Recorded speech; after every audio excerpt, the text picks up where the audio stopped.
దెలీలా దగ్గరికి ఫిలిష్తీయుల సర్దారులు వచ్చేసి ఆయన బలం పోవాలంటే ఏం చేయాలో కనుక్కో, నీకు ఇంత డబ్బు ఇస్తామని చెప్పేసి ఆశను చూపించినప్పుడు, ఆ డబ్బు కోసమే దెలీలా బ్రతుకుతూ ఉన్నది కాబట్టి ఆ డబ్బు మీద ఉన్నటువంటి ప్రేమతో సంసోనును ఏ విధంగానైనా మోసగించి ఆ డబ్బును సంపాదించాలి అని చెప్పేసి సంసోనును ప్రతిరోజు విసిగిస్తూ ఉన్నదంట.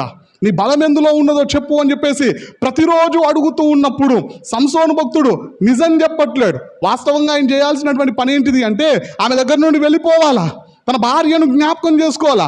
ఆమె కూడా ప్రతిరోజు నువ్వు అడిగినటువంటి పొడుపు కథకు భావం ఏంటిదో చెప్పు అని చెప్పేసి విసిగించినప్పుడు, ఆయన చెప్పక లాస్ట్కు చెప్పినప్పుడు తన స్నేహితుల దగ్గరికి వెళ్ళి ఆమె ఆ భావాన్ని చెప్పినట్లుగా మనకు కనిపిస్తూ ఉంటుంది. ఇక్కడ దెలీలా కూడా ప్రతిరోజు అడుగుతూ ఉన్నప్పుడు ఆమెకు దూరంగా పారిపోకుండా ఆయన రకరకాల అబద్ధాలు ఆడుతూ ఉన్నట్లుగా మనకు కనిపిస్తూ ఉన్నది.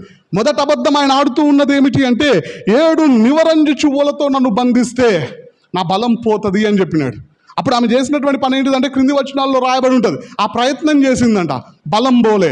రెండోసారి మళ్ళీ అడుగుతూ ఉన్నప్పుడు మళ్ళీ అబద్ధం చెబుతూ ఉన్నాడు 11వ వచనంలో, దేనిన తర్వాత ఉపయోగించినటువంటి క్రొత్త తాళ్లతో నన్ను బంధిస్తే నా బలం పోతుంది అని చెప్తే ఆ ప్రయత్నము చేసిందంట. మళ్ళీ ఆమె ఏడుస్తూ ఆయనను విసిగిస్తూ ప్రతిరోజు ఆయనను సతాయిస్తూ నీ బలం ఎందులో ఉన్నదో చెప్పు అన్నప్పుడు ఆమె దగ్గర నుండి వెళ్ళిపోకుండా మళ్ళీ ఒక అబద్ధం ఆడుతూ ఉన్నాడు. ఆ మాటలు మనకి 13వ వచనంలో కనిపిస్తూ ఉంటాయి. ఆ క్రింది వచనాల్లో మనం ధ్యానించినట్లయితే ఆ ప్రయత్నం కూడా చేసిందంట, కానీ బలం పోయిందా అంటే పోలే. కారణం ఏంటిది అంటే ఇవన్నీ కూడా అబద్ధాలే. ఇందులో కూడా మనం జాగ్రత్తగా ఆలోచన చేసినట్లయితే అబద్ధం ఆడకూడదు అని చెప్పేసి దేవుడు ఆజ్ఞాపించాడు. కానీ ఇక్కడ సంసోను భక్తుడు అబద్ధాల మీద అబద్ధాలు ఆడుతూ ఉన్నాడు. బైబిల్ గ్రంథంలో మనం జాగ్రత్తగా గమనించినట్లయితే అబద్ధాల వలన మనం చాలా విషయాల్లో నష్టపోవడానికి అవకాశం ఉన్నది.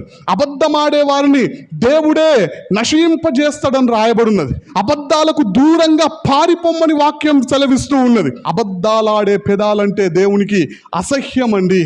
అబద్ధికులందరూ నరకానికి వెళ్తారని వాక్యం ద్వారా దేవుడు మాట్లాడుతూ ఉన్నాడు. మరి ఇక్కడ సంసోను జీవితాన్ని మనం జాగ్రత్తగా గమనించినట్లయితే అబద్ధములలోనే మునిగిపోతూ ఉన్నట్లుగా ఆయన జీవితం కనిపిస్తూ ఉన్నది. మరి రోజున మన పరిస్థితి ఏ విధంగా ఉన్నది? అబద్ధాలకు దూరంగా ఉంటూ ఉన్నామా? మనం కూడా ఏం కాదులే అని చెప్పేసి చిన్నవే కదా అని చెప్పేసి అబద్ధాలు ఆడుతూ కాలాన్ని గడుపుతూ ఉన్నామా?